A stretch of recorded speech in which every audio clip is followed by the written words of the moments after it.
Gwen, I Oh, think we're wow. having our Yes. famous Zoom moment where it's you are on And mute. yeah, so I've been just like, hi, good morning, good afternoon, good evening, everyone. I've been on mute the last 20 seconds. But what I was saying was that good morning again, because myself and Kirthiga were on opposite ends of the world. So if you're in the chat, please write in like where you're from. We want to hear which city you're dialing in from, which country you're dialing in from, because we want to know. Kirthiga, do you want to just say a quick hi?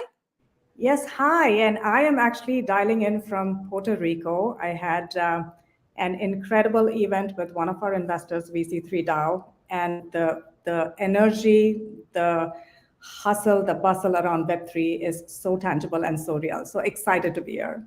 Very, very cool. Super excited to have you here as well again, Kirthiga. So Kirthiga is joining us for Web3 Wonder Woman.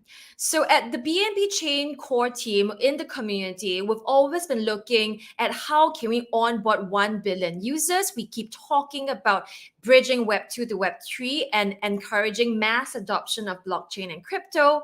But one thing we always really focus on are the builders, the developers, the entrepreneurs on the ground.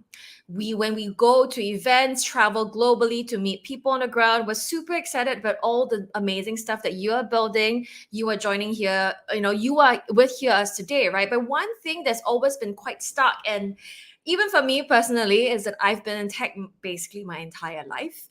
And it's always mostly from a gender perspective, mostly male. So at BNB Chain, we launched and are kicking off today Web3 Wonder Woman. And what is this?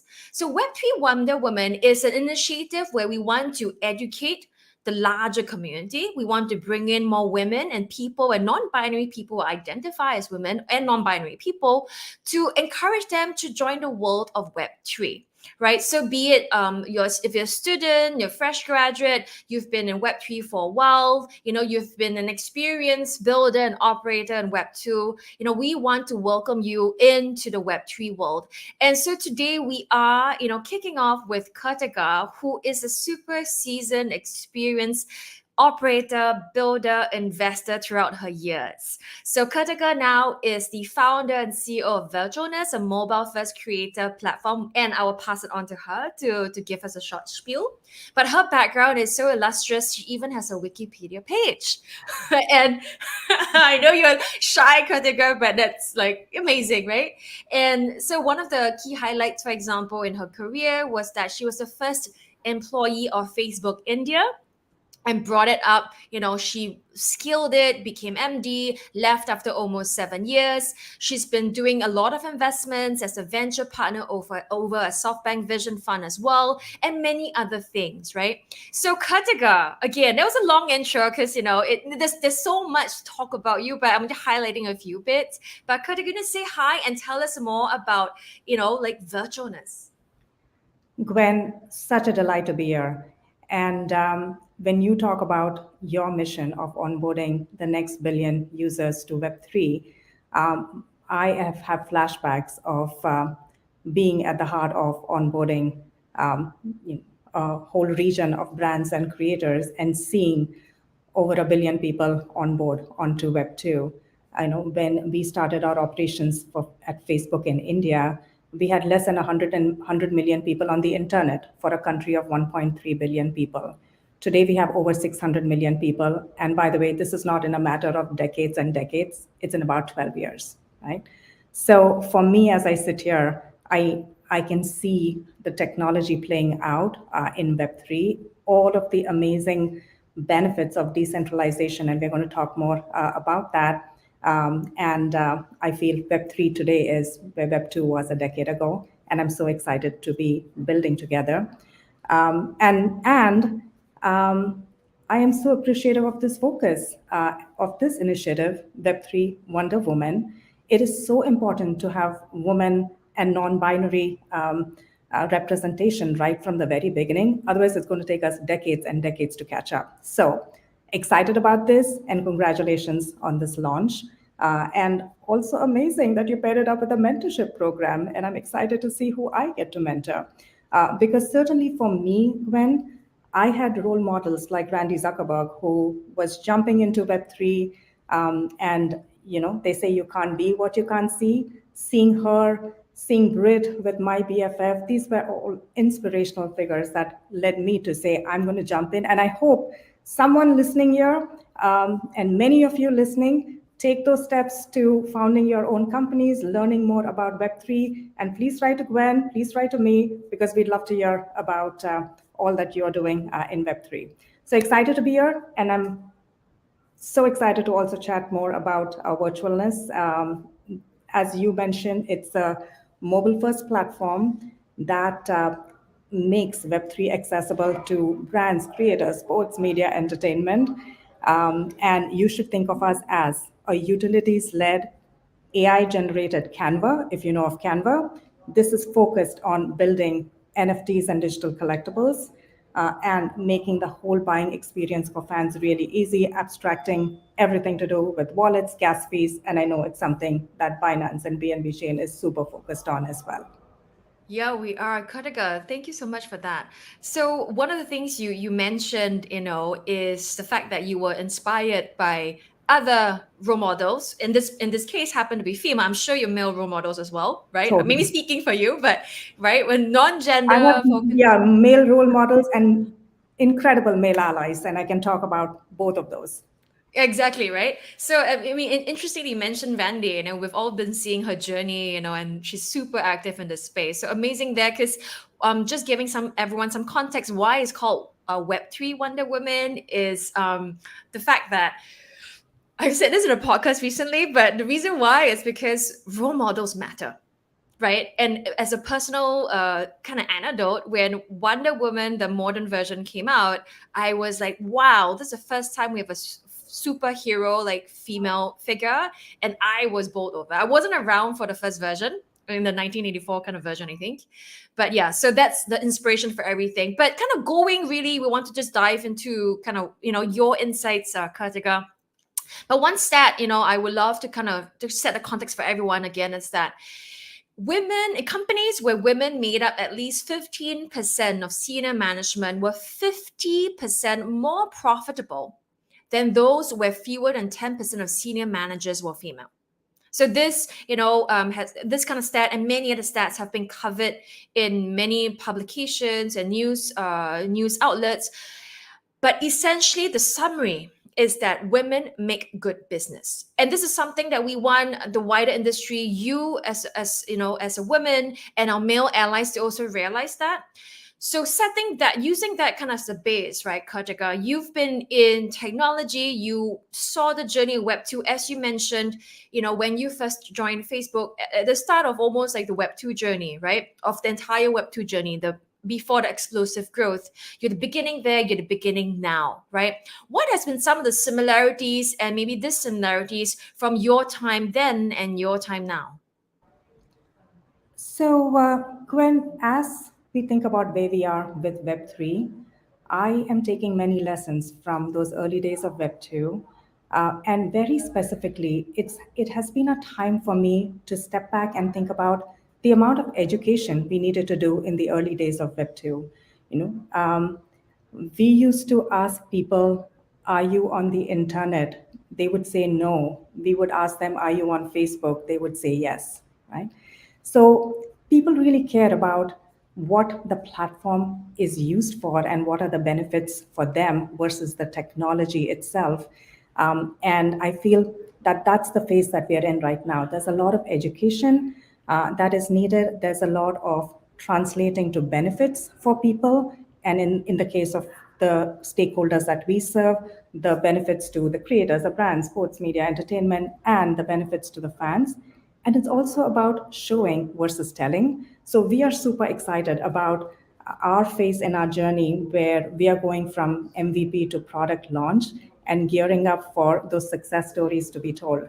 I still remember vividly, the first brand case study that was done in Facebook in India, the first NGO case study that was done for Facebook in India, and today it's over a $2 billion annual revenue business. Kudos to the team. But I am actually very, very excited about all the stories that we will talk about, maybe talk about the benefits of Web3 rather than the technology itself. When So when you talk about the benefits of Web3, we've always been talking about the read, write, own era, right? Web 1 was read, Web 2 was read and write, and then Web 3 is read, write, own. So for you, what does this mean, right? We keep talking about data ownership, ownership of of your content, right? Again, privacy, is one of the things that's also been talked about. But what does it really mean for you, and then how are you bringing that into virtualness? Yeah. So, I think it's best described with examples. So let's take, for example, Cassandra Bankson, who is an incredible skin influencer. If you aren't already subscribed to her, please like, subscribe, comment. When you say And skin influencer? Yes, so she talks about skin, Cassandra Oh, Banks. She okay. talks about beauty, and she has a major, Gen Z following on YouTube, Instagram. You should check her out. So for someone like Cassandra Bankson, the ability for her to identify her superfans across the different mediums, be able to connect directly with them, and we think of NFTs and digital collectibles as that ability to connect and that unit of value exchange between the creator and the fan. So imagine, an NFT VIP exclusive membership club that fans can use to connect with Cassandra, get access to exclusive content. Um, this whole event could have been also token gated with NFTs and digital collectibles that then allow the creator to continue to offer delightful experiences to fans that they might not get otherwise, and be able to have that direct connection and offer unique experiences. So that's the platform that we are building to enable that with a few clicks of a button on a mobile first experience, which we feel is also very missing in the Web3 world. And so that gives you just an example, Gwen, of both the ability for a creator to connect directly and the ability for them to use this infrastructure to offer unique fan experiences. So in Web3, a lot of things have been mixed. And one thing I'm referring to specifically is in tokenomics, right? So you just talked about creators and fans, correct? But at the same time, a lot of people, just zoom out a little bit, a lot of people are looking at the entire space as just a money grab, right?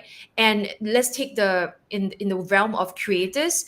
At this point, I haven't seen any true creator platform in Web3 kind of really take off, because one of the key things is that if you're a fan, you're also seen as an investor. Like the two use cases as an individual that kind of like muddied together, right? Because if you buy the NFT, for example, of an artist or of a creator, you're expecting that or hoping that will go up in value, at the same time allowing you token gated access. But a lot of it is kind of mixed up. And so the larger point I want, or the other question here is that Web3 is Web3 the Web3 models, do we have that yet?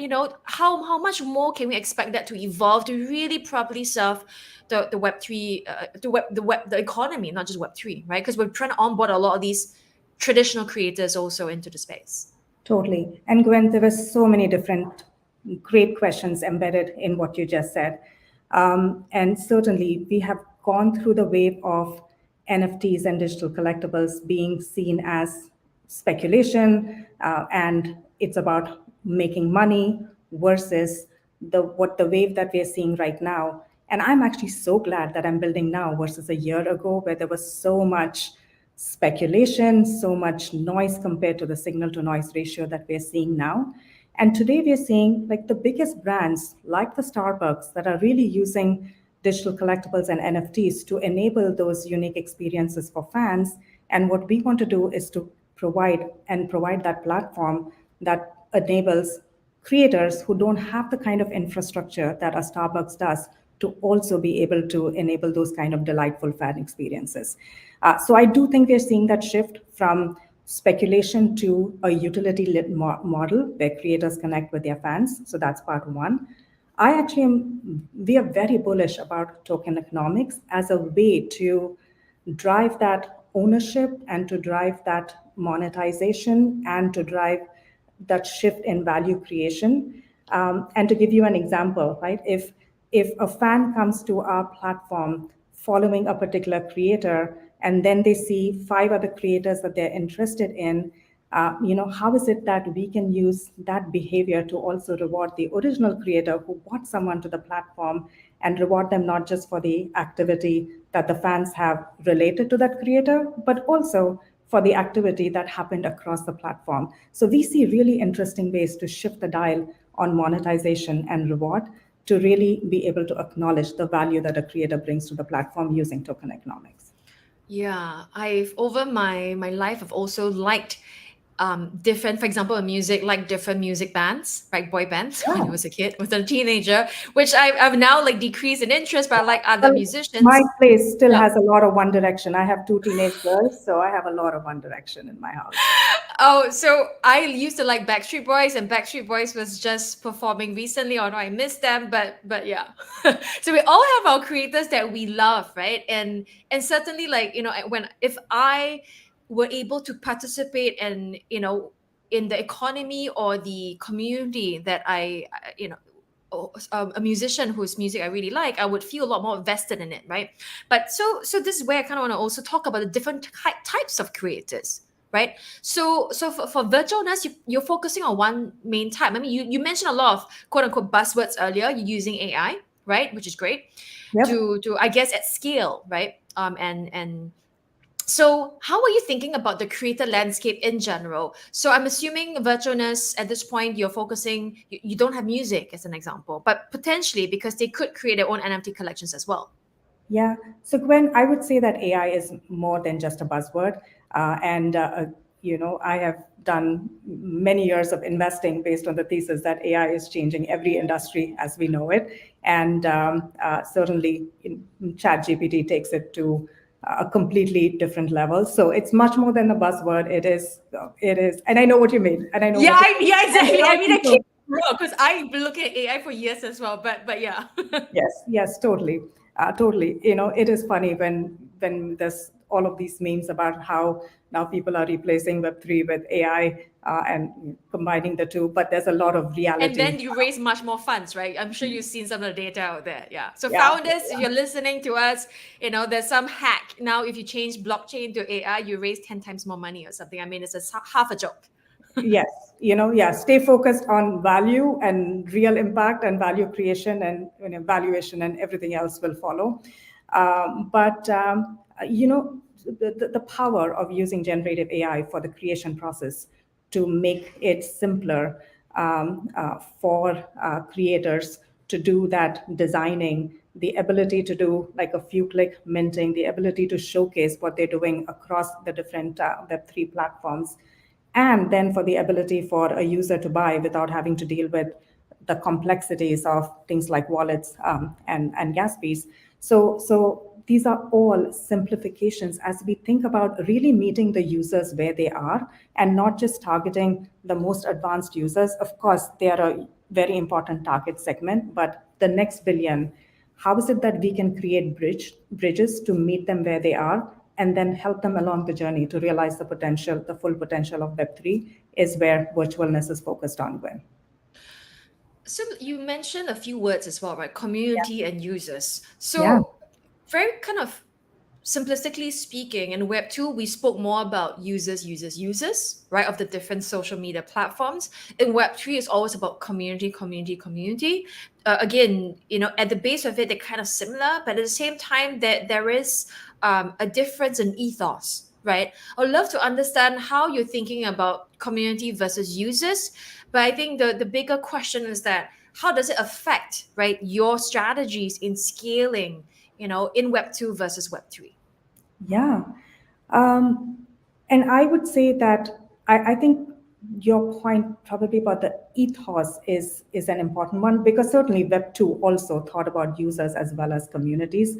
And it's likely the order in which it's communities as well as users, which is a point that you're making.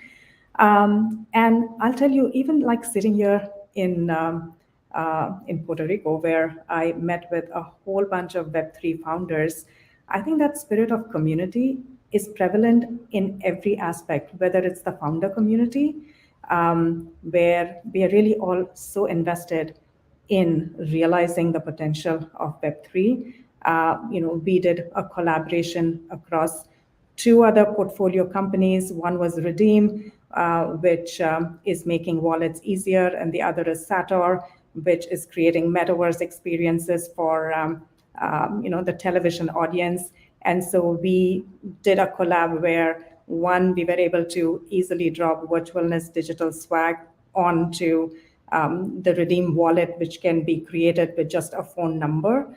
And you go to the metaverse, and there's avatars wearing Virtualness digital swag, and they're really, really cute. And we did that in a few days, and the spirit of collaboration was really tangible.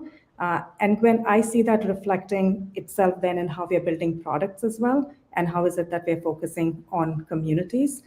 And the shift is about making sure that we are co-creating. So there's a very strong spirit of co-creation, even with, as I think about the feedback and the amount of co-creation that happened with the creators.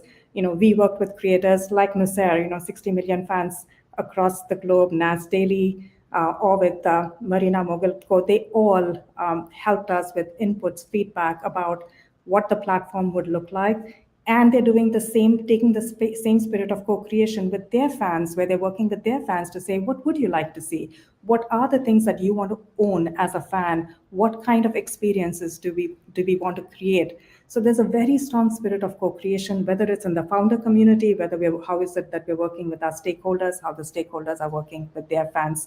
That is very tangible and very real, Gwen.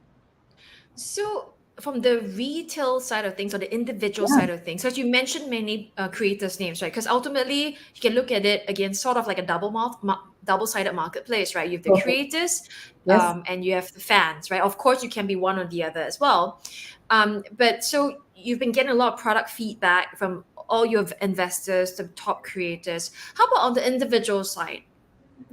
And so it's been phenomenal where we have worked with the creators to bring their communities together, and their communities are giving input on what is it that they want to, what are the kind of experiences that they want to quote unquote own through the mechanism of blockchain and a decentralized platform, and the kind of fan experiences that make this valuable for them, such that it moves away from being a speculative play, when, like you spoke about, where it's just about the price appreciation. There is certainly a space for that play as well. But how is it that we can also really increase what it is that this digital collectible or NFT represents as that value exchange between the fan and the creator? So we have been getting a lot of input through the creators from their fan communities. Very cool. So I would love to kind of hear also, like, war stories and anecdotes, Yeah. right? Because you've done so much, right? Both from a builder side of things, as an investor, you launched your own fund, you've launched you've launched a few things. So we'd love kind of hear, like, across your entire career, and especially on the building side, perhaps, right? What was something, a story that you still think about, in the sense that it was such a pivotal moment in your life? It could be, did someone underestimate you? Did someone, 100 people say no to you? All this classic kind of like, 1,000 people said no to me, and later, 10 years later, I sold my company for $1 billion, right? So, like, what was something that you always go to find strength because you went through that? Yeah, when I saw this card on an incredible leader's table that I think every woman should have on their table, which said, "Go ahead, underestimate me. This is going to be fun," right? Uh, but there are moments, right? There are moments that we come across, I would say, on a very regular basis. And when I would actually probably say that even in the last few years, there are more times where I've had to step up and say, I feel underestimated. And I think that's because so people ask me, as you get more senior, does this problem go away? And I keep telling them, I know you wish that the answer is yes, but I have to tell you that it's like going to the gym. It still exists, you just get stronger and the problems get more complex, but sadly you continue to experience that underestimation, if you may. That is so sad to hear, Kirthiga. Well, but I think the more senior you get, you also have the platform and the responsibility to use that platform to be able to have a voice. So I don't think I had the ability to have that voice maybe 10 years ago in my career. And then I would say the reason why I have had those conversations more is because of one, feeling that I was in that place that I could have those conversations, and feeling that if I don't do it, who else is going to do it? So it's not that the occurrences have happened more. I think it's just that I'm at a place where I can have those conversations and do it not just for myself, but for everyone around me. So what has helped? What has helped is honestly surrounding myself with people who almost believe in me almost more than I believe in myself. And I always say, for a woman, like if you're at the point in your life where you're thinking about your right partner, and the partner that you choose is the most important career decision that you will make. And I certainly wouldn't be here if not for that utter belief of my husband, now almost 30 years, and who has always given me the strength to say, go do things. And even when I was thinking about my business goal and saying, should I do this or not? He said, it's better to look back and regret having done something than looking back and regret not having done something. So an example of an incredible male ally who's played a pivotal part in my career has been more than the 50-50 parent at many times. That allows me to be here and to be having this conversation with you. But I think at an overarching level, Gwen, I would say that for everyone listening in the audience, I genuinely believe if I can do it, each one of you can do all of this and a lot more. I come from a family where my mother was not allowed to finish her high school education because her parents said, you only need enough math to do the grocery bill. And then to think about the difference that one generation can make, where I now am having this conversation with you, Gwen, as part of your Web3 Wonder Woman series, gives me a huge amount of optimism, and also a huge sense of responsibility of wanting to pay it forward. And we need more of you, Gwen, as well. And we need more investors in the Web3 space. We need more founders, because this is going to be a huge shift, and we really need women and all kinds of diversity to be there from the very beginning. Yeah, I love that. And I I'm love that going you to turn mentioned. it back to you, Gwen, because you know that you are a minority as well, in terms of being a Web3 woman investor. So you are a Web3 Wonder Woman. What were your pivotal moments, and what are some learnings that you would want to share? Oh, thank you for turning it back on me. Kartika, good move and directing the attention to another woman, right? This is how we support each other. But thanks for that answer. Kind of very quickly. For me, yeah, my journey, I have never really looked at it like, oh, I'm a woman in tech, right? You and I have all been invited to many panel discussions and stuff where, hey, we're doing a women in tech panel, right? Come join us.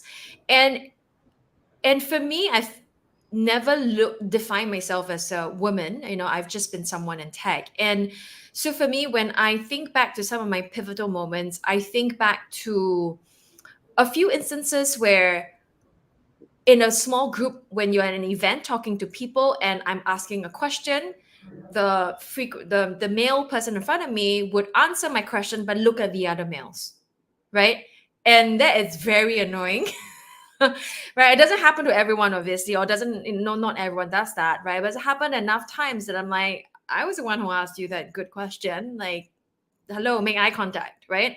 So stuff like that. So all these, male allies, if you're listening, please be more aware of just being more inclusive of women and non-binary people, because I see one comment here actually coming through the live chat. And please, We can still go for several minutes more, right? If you have questions for Kirthiga, please send them in. We will see them. So someone wrote, I want to be a male ally, would be the coolest thing to really to get to partner with someone like you to launch one's own NFT collection. So of course, there's a lot there, but really, I think there are a lot of males who also want to support the growing industry, women, but sometimes don't know how, right? So as Kirthiga mentioned, we are kicking off Web3 Wonder Woman with a focus on role models like Kirthiga, who had her own role models.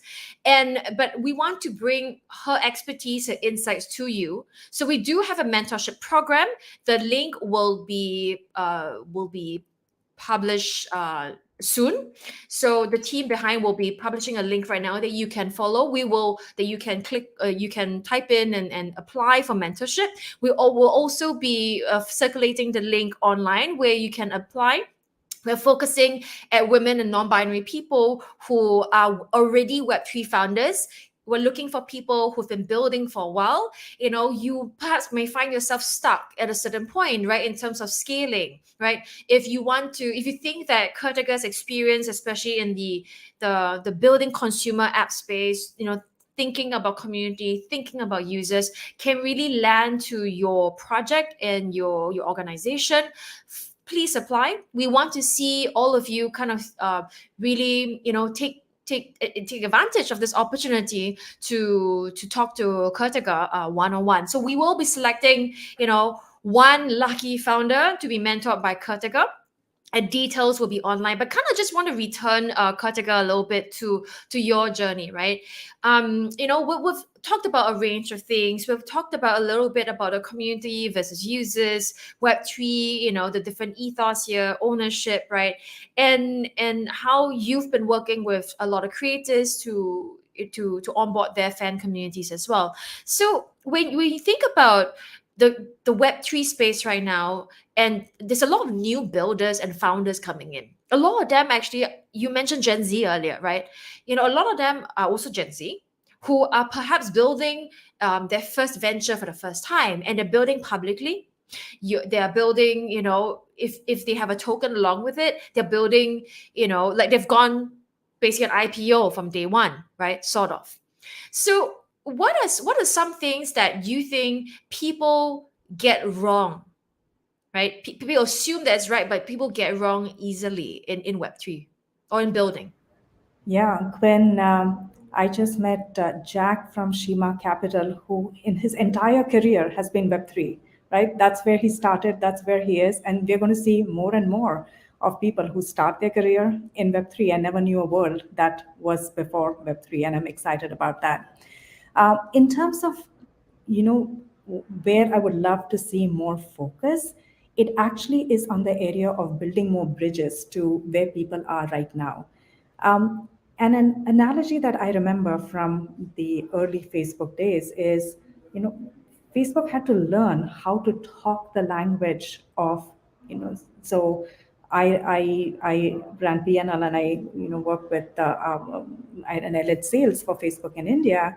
And so we had to learn how to talk the language of how people were buying print, radio, television, and be able to talk that language to then be able to help them come to see what the power of Facebook was.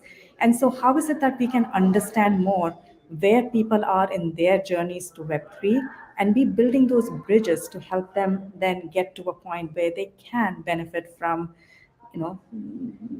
the decentralization, the ownership that Web3 has to offer. So that's what I would love to see more of, Gwen. Love that. I love that. So, with kind of you talked about kind of what you see more of that, and mainly just going back to the investor kind of journey, right? Because you've been a large investor as well, right? And then, so now wearing and putting on your investor hat, and kind of almost like giving advice to the founders out there who are thinking about raising funding. What is the one thing that they should focus on that again they're not? What is the one thing that they should focus on that they're not? Um, I would say, like broadly, as an investor, I've seen both, and I've been part of both seed stage investment too, with SoftBank, as deployed $1 billion for them. So 2 new unicorns, 3 companies publicly listed, and across all of that, really looking for one founders who had a big bold vision that was very rooted in consumer insight, and two, the use of next generation technology to be able to deliver and approach problems very differently. And of course, if it's more of a growth stage, looking for the right metrics that show about the track record of the company. And so I would say that that's what we look for, um, and most of the times where something is missing, it's in one of those things. It's where is the consumer insight that's backing the bold vision that the founder has, or how is it that there's something very differentiated about how they're approaching the space, whether it's how they're using their technology, their go-to-market model, and later stage, of course, metrics tell their own story. So it's usually not always one. It's one of these aspects that are missing when. Yeah, I'm always like trying to, I know it's a bunch of things, right? But it's sometimes like, I mean, I asked the question regardless just to see whether there's like one thing. But I want to also just take a little bit more before we kind of transition a little bit again, is that B2B, B2C, and B2B2C, right? So basically, your time as a builder, both in Web 2 and Web 3, you're essentially doing B2B2C, but at the same time, there's a very immediate creative focus side of things, right? So how should founders these days, especially in Web 3, when you think about product building, because I met many founders as well, right? And I find that one of the things that's kind of that needs more improvement on is really having that vision, as you kind of alluded to, and having that vision and North Star really guide product evolution and product iteration. But at the same time, I cannot fault a lot of them, because a lot of them again are very new, right? So you talk about having the ability, having consumer insight. But if these people are new, are fairly young, have, in a sense, comparatively less life experience, where are they going to draw this experience from? Where is the pattern recognition coming from? How can new founders, younger founders perhaps, thinking about coming to space, think about, I have no experience, let me build something, right? How can you think about leveraging something that they really may already have? Yeah. There's actually, if to your question of, is there one thing that's missing?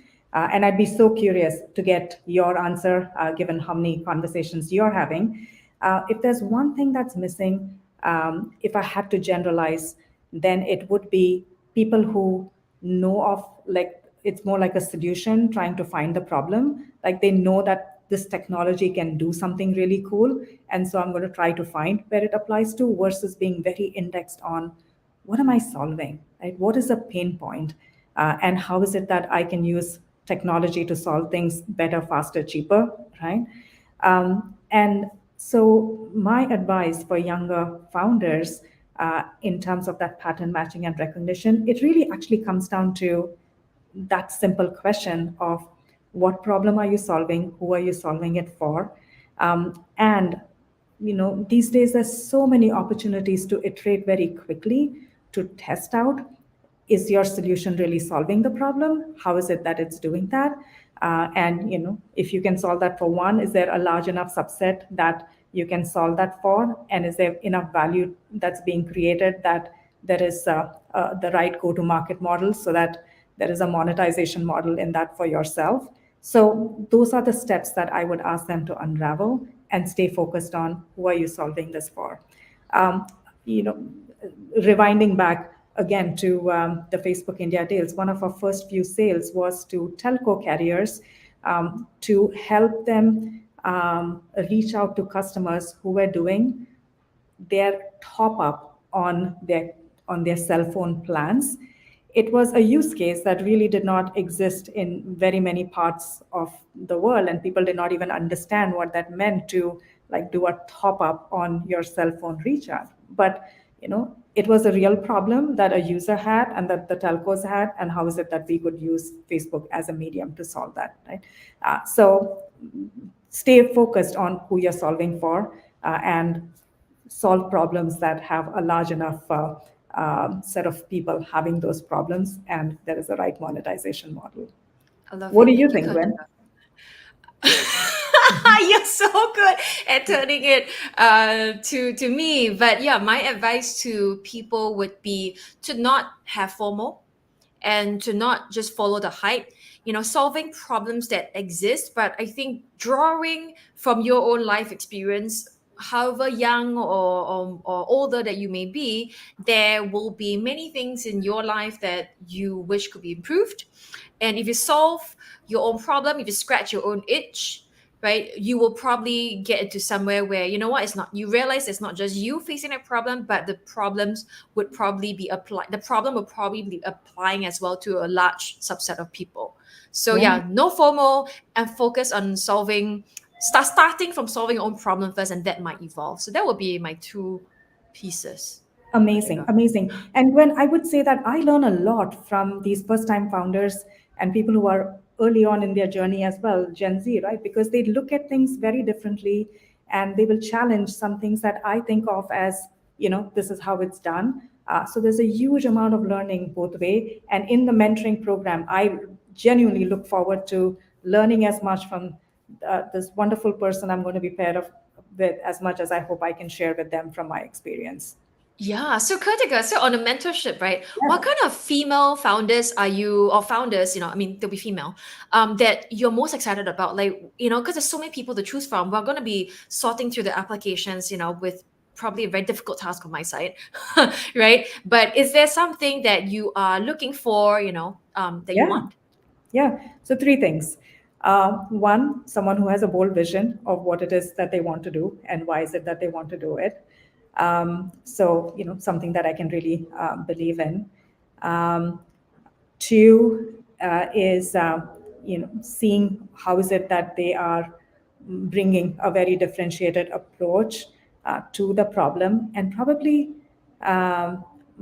most importantly also making sure that what I can bring can truly help this individual that I work with. So, do I feel that I can help be a game changer based on what I know and what it is that I can offer?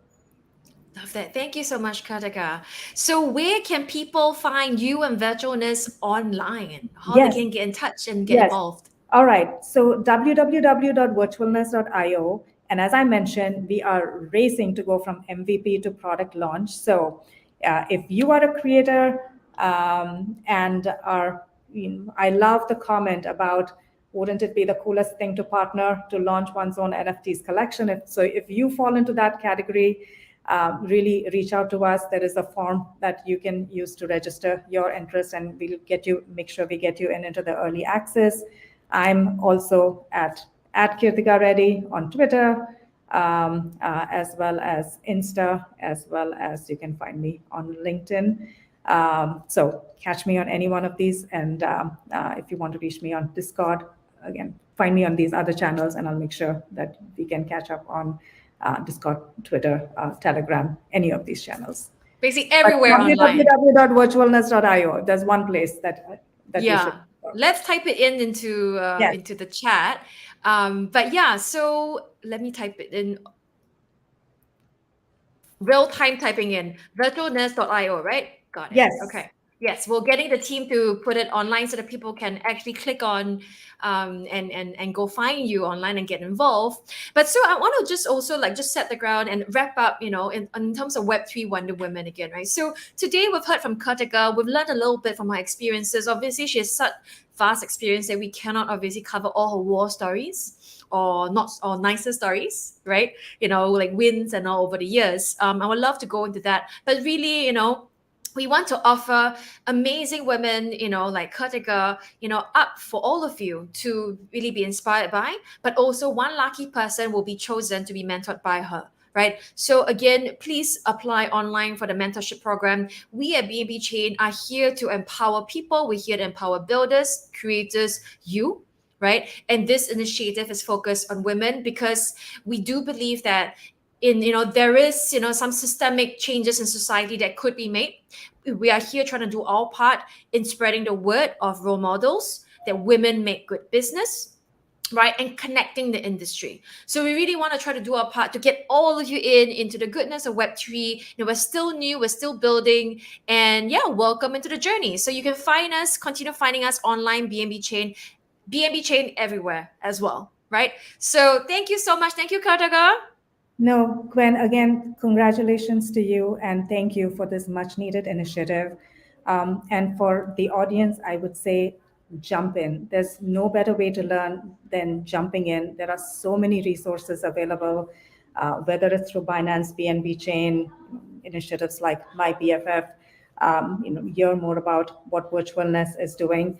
And I'd also love to give a big shout out to Gwen, since this is the last day of Black History Month, to the Black women investors on my cap table, whether it's Tawana Burnett, who is with Meta in Asia Pacific, or Stacey Brown Philpott, who is just a prolific, again, operator, CEO, TaskRabbit, boards of some of the most illustrious companies, to Dami Osunsanya, who's with SoftBank, and people who are just using their resources in different ways to change the shape of what cap tables look like, and also influencing what kind of companies get funded. So, Gwen, congratulations again on this incredible initiative.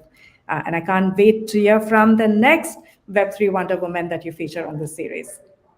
Kind of good. And also congratulations to you for Virtualness, because we first talked months ago, right? So Yes. amazing journey that you've done. Again, amazing career as well. Again, thank you so much for your time today, especially, and then later on also for the mentorship program. So thank you, everyone. Enjoy the rest of your day or evening. Right. See you soon. See you soon.